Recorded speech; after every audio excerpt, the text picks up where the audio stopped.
Hello, everybody, and welcome to another edition of Get Ready for the Answer. I'm Bobby Owsinski, and I'm here to answer all of your questions about music, about music business, about recording, about production, all those things. So please, I have some questions that are ready to go, but I'm also here to answer all your questions. Just put them in the comments, and we'll definitely do it.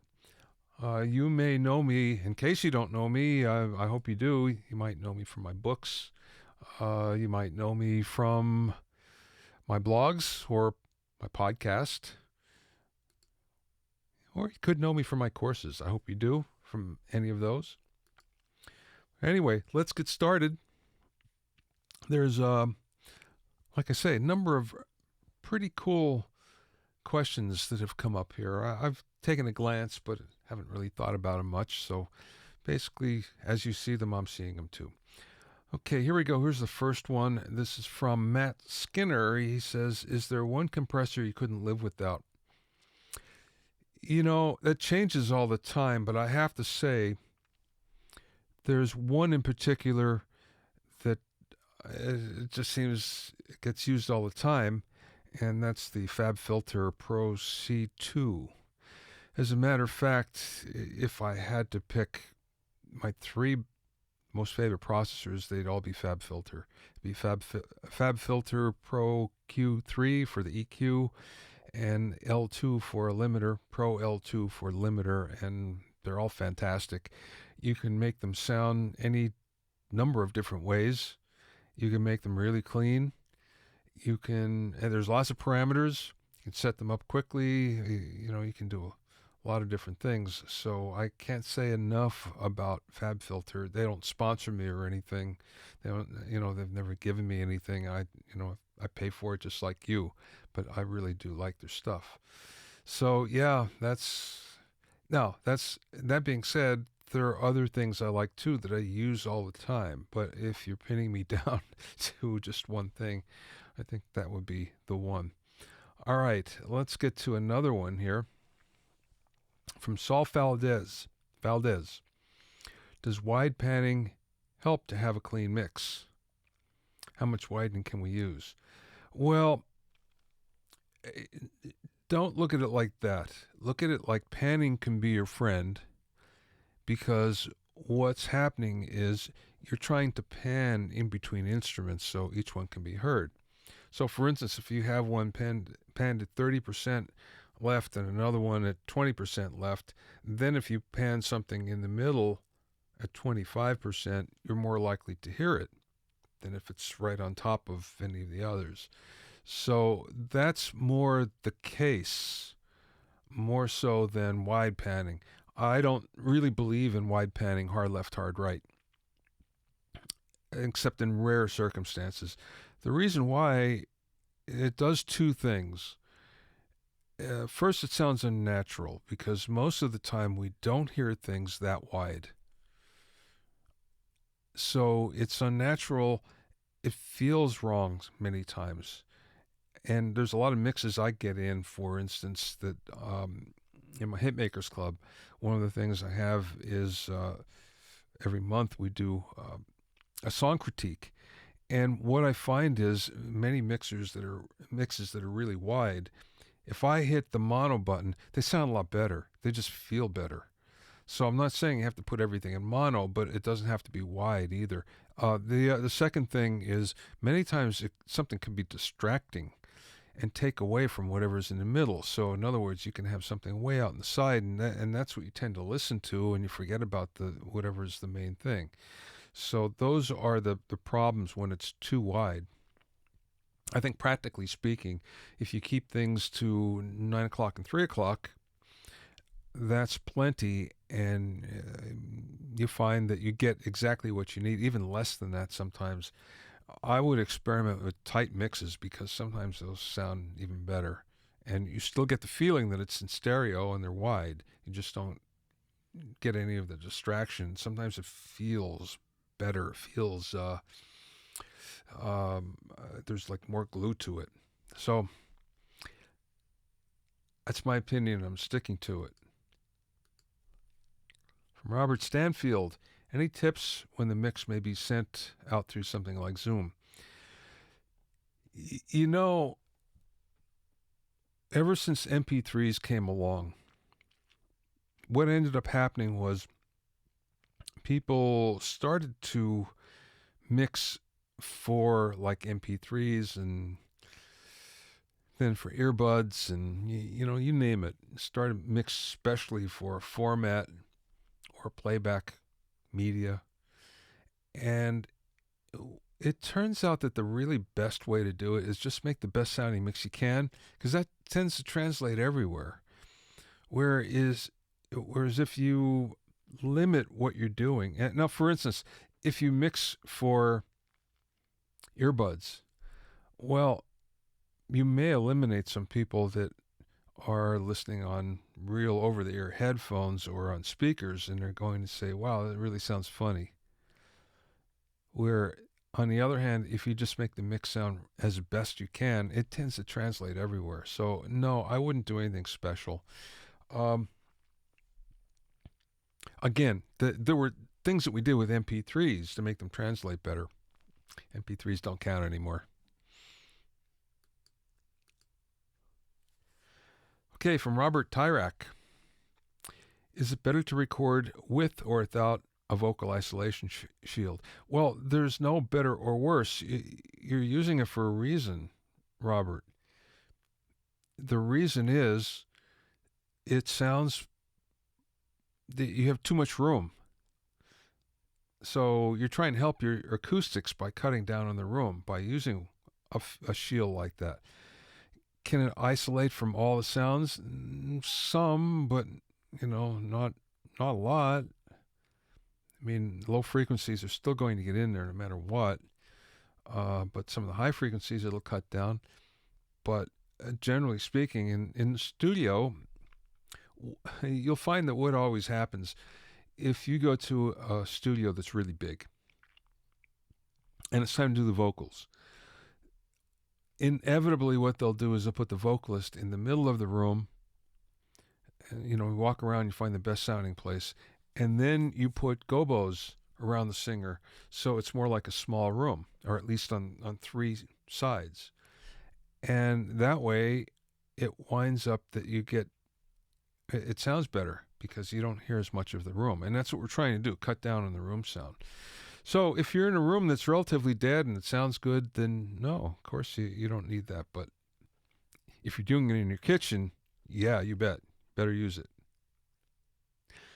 Again, I see there's questions coming in. If you have any other questions, put them over in the comments. We'll get to them.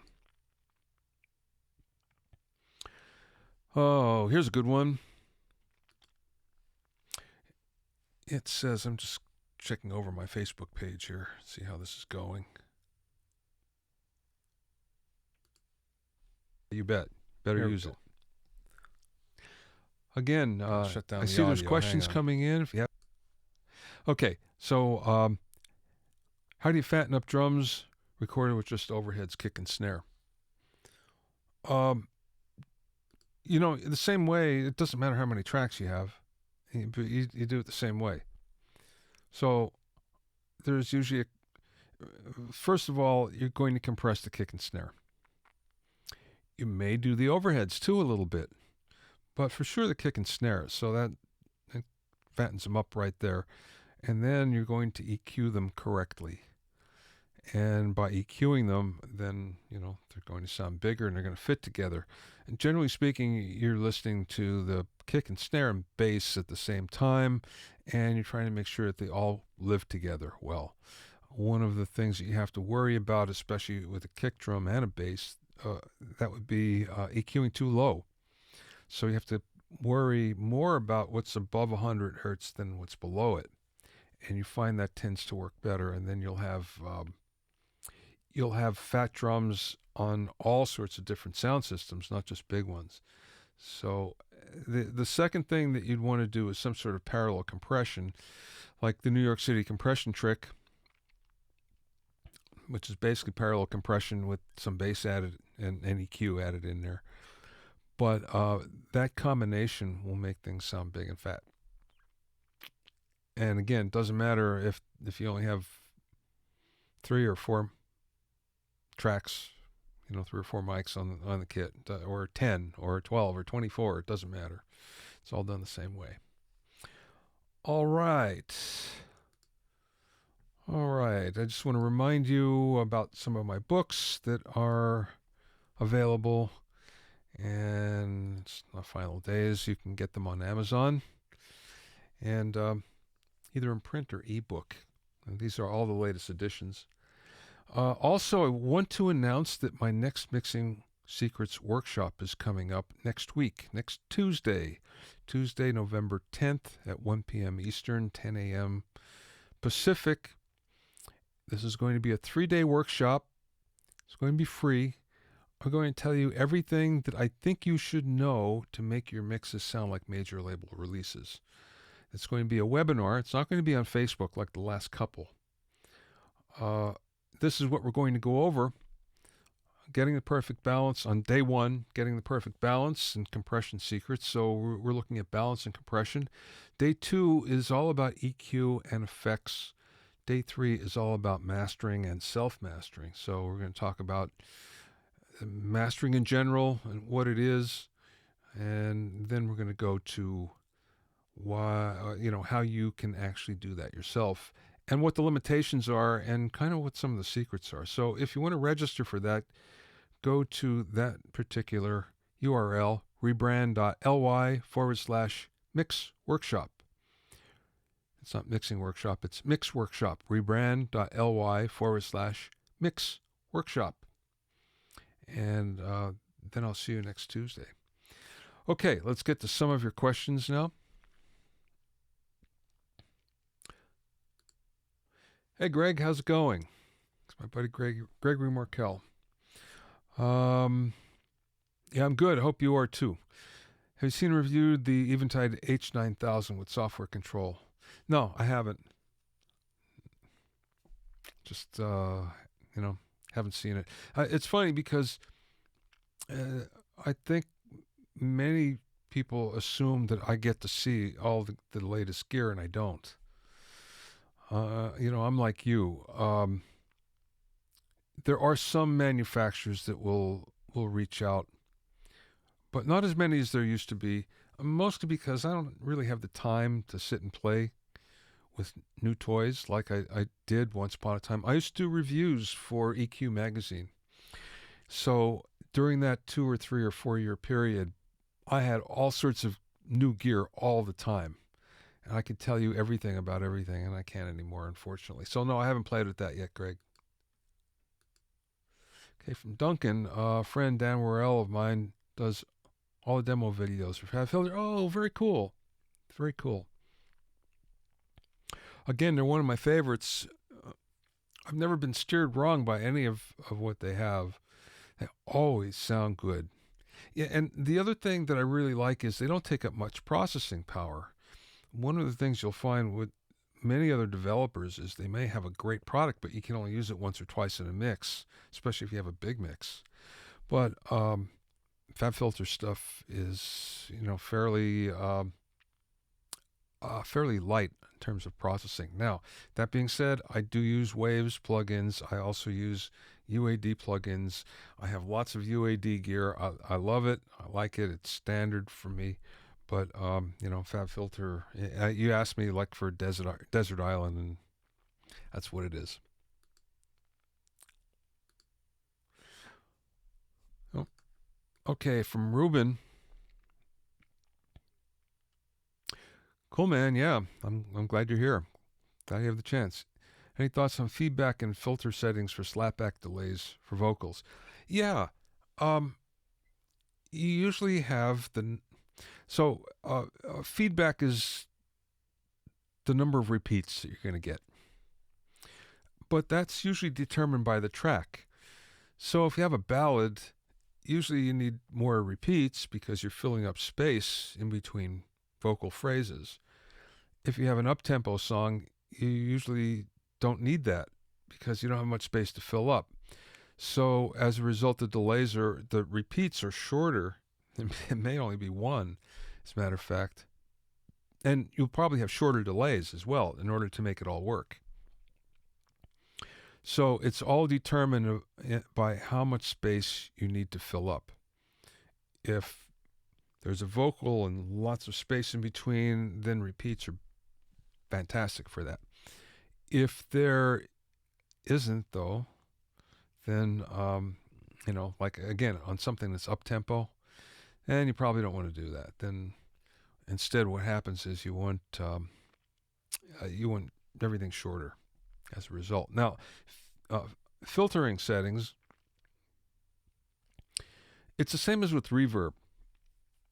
Generally speaking, if an effect, any effect, reverb or delay or modulation, if it sounds too big, it's taking up too much space in the mix. So almost always you'll find the effects that we like the best don't have a lot of lows and don't have a lot of highs. They're pretty MIDI, as a matter of fact. And that's what you do right away. And it's funny because especially those old vintage effects that we so love, boy, there's no bandwidth at all on those. This is all mids. So what ends up happening as a result is, we all go, wow, that sounds really good. Well, yeah, it really doesn't if you're to analyze it, but that's kind of what we like. It just fits better. So, that's generally what we're doing. We're getting rid of the highs to 8K, 5K, getting rid of the lows to, maybe 500. 600, something like that. We may even be filtering out the mid band like 2K, so there's a space for a vocal, and it'll sound better.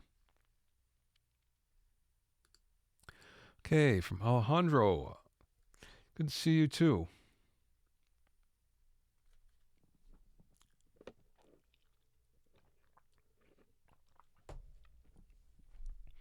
A new band or soloist, which do you like and why?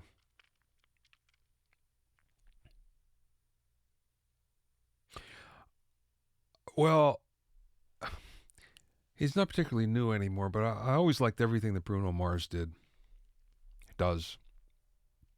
And it's well produced, it's well performed. He has chops. So, that kind of gets me. I like that better. Production-wise, I have to say the latest BTS single is really great. You might not like the song or the band, and I don't like boy bands generally speaking, but if you were to just close your eyes and analyze the production, you go, oof, that's pretty slick. So I tend to try to do that if I can. I just, block out looking at them and think, okay, what am I hearing? And it's very slick. Many people might not like that. It's funny, I just had a conversation yesterday with, I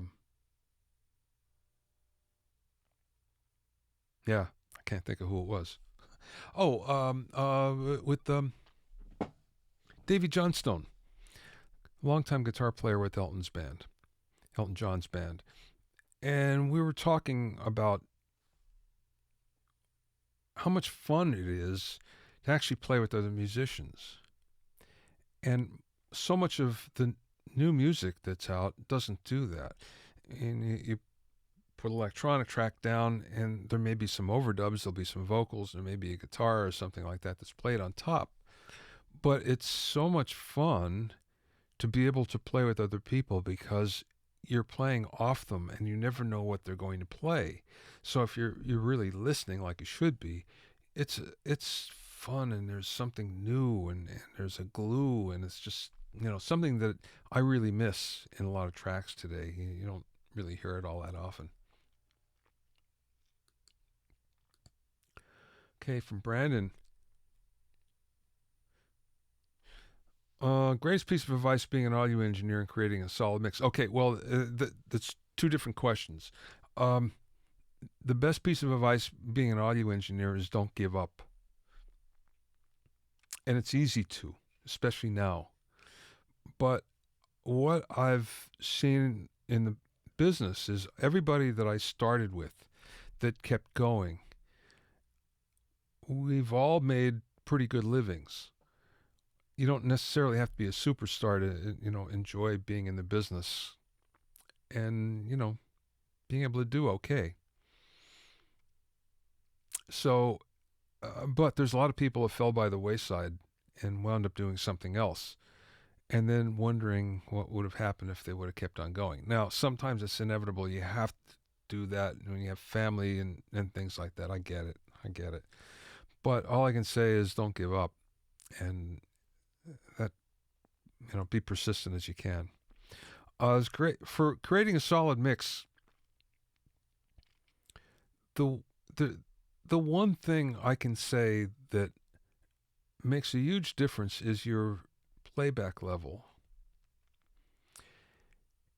And there are two things that most people get wrong, or I think they get wrong. In the grand scheme of things, everybody does it differently. But what I found made a big difference is if you listen to 3 levels, your mix tends to come out better. So you start the mix, you're listening for the low end, you're trying to get the low end, really solid and together. And what I found is you have to have a relatively high playback level to do that. Now, it doesn't have to be ear splitting, but it has to be loud enough that you can hear what's going on down there. And it won't be long. It might be for 5 or 10 minutes at the most. Because if you go much longer than that, then your ears are going to fatigue, which you don't want either. So then you do most of your mix at a moderate level. Moderate level, you can hear balances, you can hold a conversation still, but it's loud enough that you can hear things. And then at the end, when you think you have it together, you turn it down as low as it will go. And you listen at kind of a whisper level. And really, it is a whisper level. If somebody comes in to talk to, they're drowning it out. But surprisingly enough, you can hear your balances the best. And things that you thought were loud enough, suddenly you find, oh, it's not, I can't hear it. Or things that were too loud maybe, or you weren't sure of, if it's better. So it really, you don't know what your balances are until you finally go as, pretty low as you can go. And again, that won't be for long. You listen one pass through and you'll go, oh, I get it. Okay. Or, sometimes the EQ is off. So you find this a lot with bass and kick. Everything sounds great. It sounds great. You turn it down, you can't hear them anymore. Well, yeah. Maybe you've EQ'd everything too low and you have to EQ it higher, and then it will come out of the mix. So the playback, how you listen back, I think is one of the most overlooked qualities in a mix. Mixers have done all sorts of interesting things, and this is some of the greatest in the world. For instance, someone told me, I think it might have been John Gass, that they put their mix on and then they go turn a vacuum cleaner on. And whatever they can hear over that, then they can hear their mix if it works or not.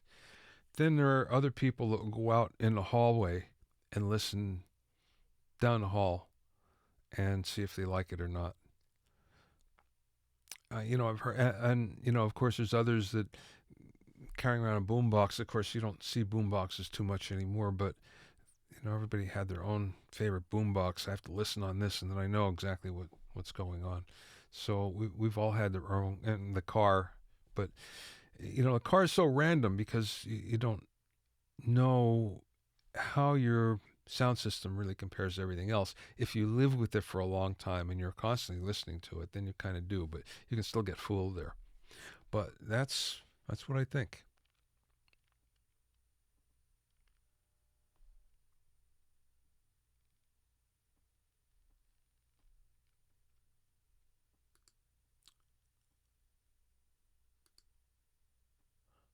Oh yeah, Ruben, I think we just covered this.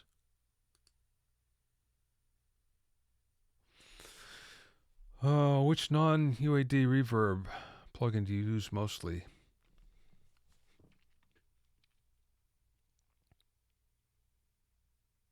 It varies a lot.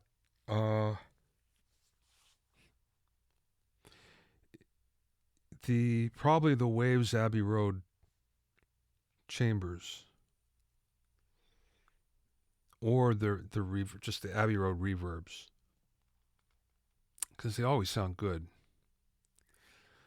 Um, and it's kind of the same thing with the UAD reverbs. The one I like the best would be the Capitol Studios chambers. And, again, those sound great. You can't go wrong with either. But generally speaking, the Abbey Road would be there.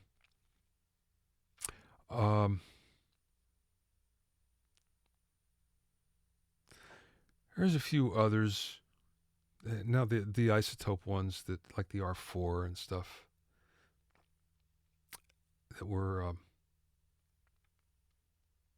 I can't think of the name, but anyway, but it changes a lot. I have to say.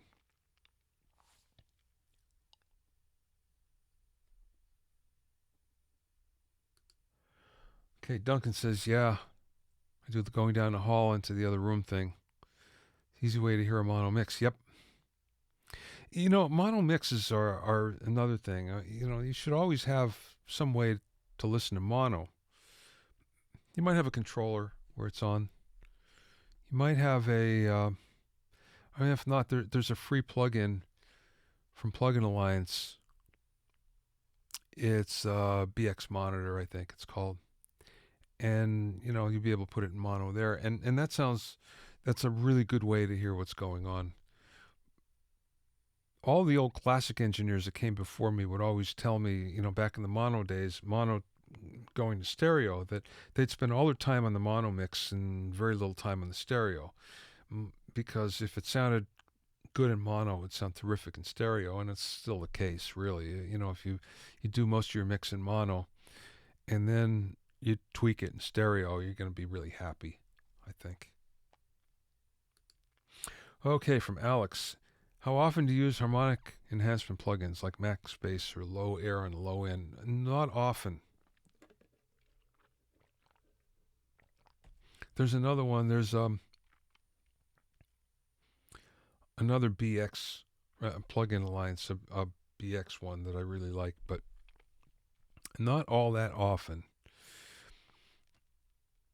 If things are recorded well, you shouldn't need it.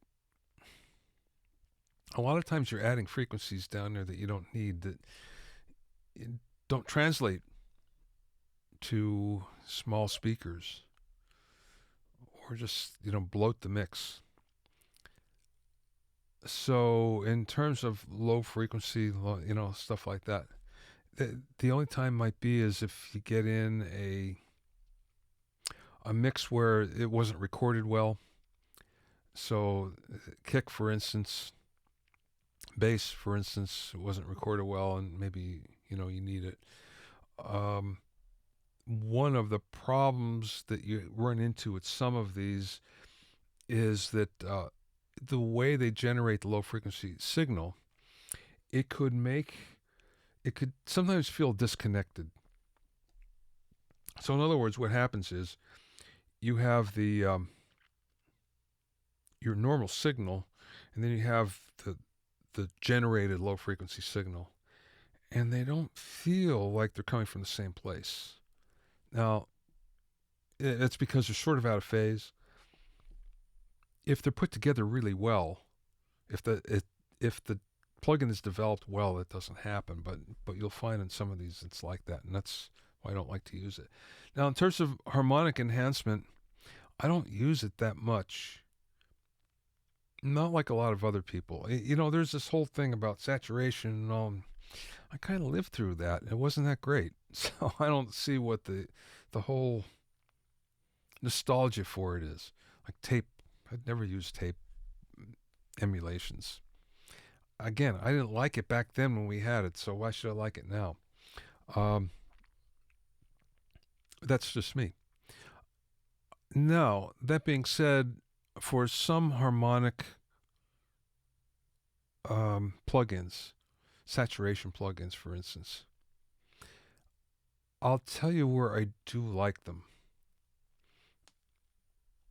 But usually it's the fourth or fifth thing down the line I'll choose. You might have a bass, and it's not speaking. No matter what, it just doesn't speak. Well, a saturation plug-in could really make it work. All of a sudden, it will just jump out of the mix, and it's a little bit of saturation, kind of in the mid frequencies. It's things like that where it just isn't kind of jumping out of the mix the way you want it to. It can't be heard, and no matter what you do with the EQ, you can't quite get it. Or EQ it sounds good in one place, not in another, and sometimes saturation just works fantastic there. So that's where I'll use it more than anything. Okay, I'm not seeing any more questions here.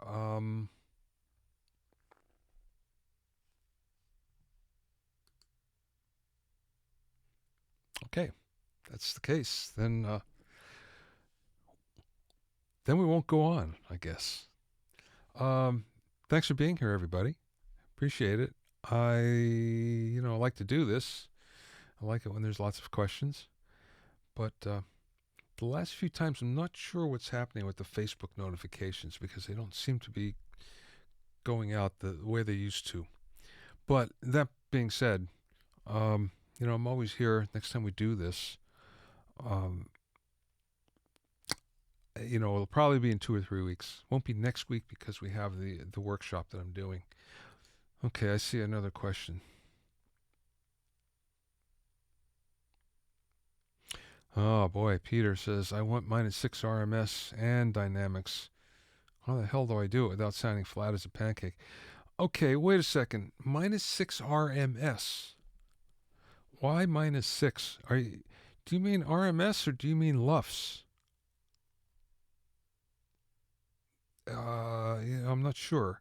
Or do you mean dynamic range? Because they're all different. RMS is a meter setting. So you probably don't want that. If you're thinking -6 LUFS, that's really loud. And if you're thinking 6 dB of dynamic range, yeah, it's going to sound flat. That's not enough at all. You want somewhere, 9 to 12 ideally, and it will sound better. So if you're talking about dynamic range, that's what you're looking for, 9 to 12. More dynamic range actually sounds better on Spotify and streaming services, believe it or not. More dynamic range we tend to like. And you'll notice this if you go to a conference, a hi-fi show, something like that, and you're listening to speakers, what they always play to test it is something that has lots of dynamic range. And we always walk away going, boy, that sounded really good. They never play something that's squashed because you just can't tell. So you want more dynamic range. I think that's what you mean.